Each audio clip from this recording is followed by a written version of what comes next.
நாம் தேவனால் உடைக்கப்படுவோம் என்று சொன்னால் தேவனால் பயன்படுத்தப்படுவோம்.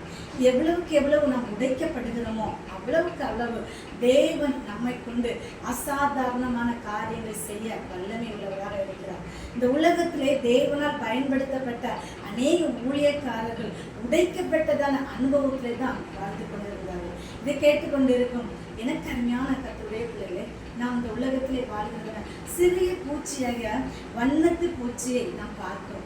அந்த வண்ணத்து பூச்சி ஒவ்வொன்றும் ஒவ்வொரு விதமாக காணப்படுகிறது. சிறியோர் முதல் பெரியோர் வரை அந்த வண்ணத்து பூச்சியை பார்த்து வர்ணிக்கிறவர்களாகவும் அது அழகை பார்த்து ரசிக்கிறவர்களாகவும் காணப்படுகிறார்கள். ஆனால் இந்த வண்ணத்து பூச்சியாக உருவாகுவதற்கு முன்பதாக அது ஒரு சிறு புழுவாக காணப்படுகிறது. அந்த புழுவை பார்க்கும்போது யாரும் விரும்ப மாட்டாங்க, அதை யாரும் நேசிக்க மாட்டாங்க.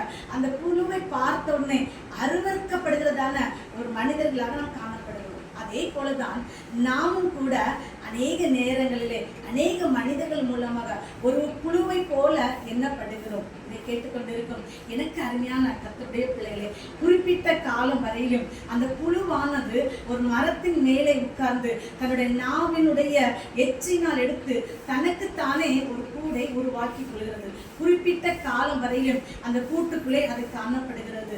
அதுதான் ஆண்டவர் சொல்கிறார், நான் உன்னை உயர்த்தும் வரையிலும் நீ இந்த பலத்த கரத்துக்களை அடங்கி இரு என்று சொல்லி.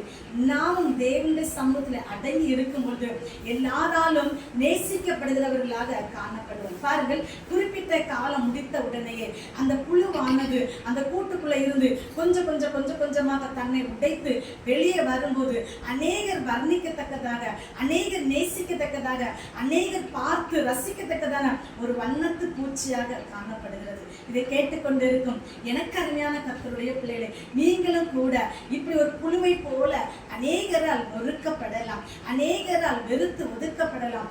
ஏற்ற காலம் வரும்போது இந்த வண்ணத்து பூச்சியை போல என் தேவன் உங்களையும் அழகுள்ளவர்களாக, அநேகர் நேசிக்கப்படுகிறவர்களாக, அநேகரால் நேசிக்கப்படத்தக்க ஒரு மனுஷனாக, மனுஷியாக என் தேவன் உங்களையும் எடுத்து பயன்படுத்துவார். உங்க மேல வச்சதன் திட்டம் பெரியது, உங்க அழைப்பு பெரியது.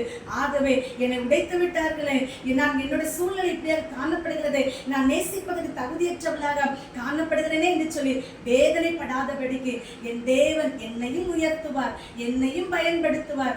என் அழைப்பு பெரிதாக காணப்படுகிறது என்று சொல்லி விசுவாசத்தோடு நீங்கள் தேவனுடைய சமூகத்தில் நிற்கும் பொழுது என் தேவன் உங்களை ஆசீர்வதித்து உயர்த்துவார்.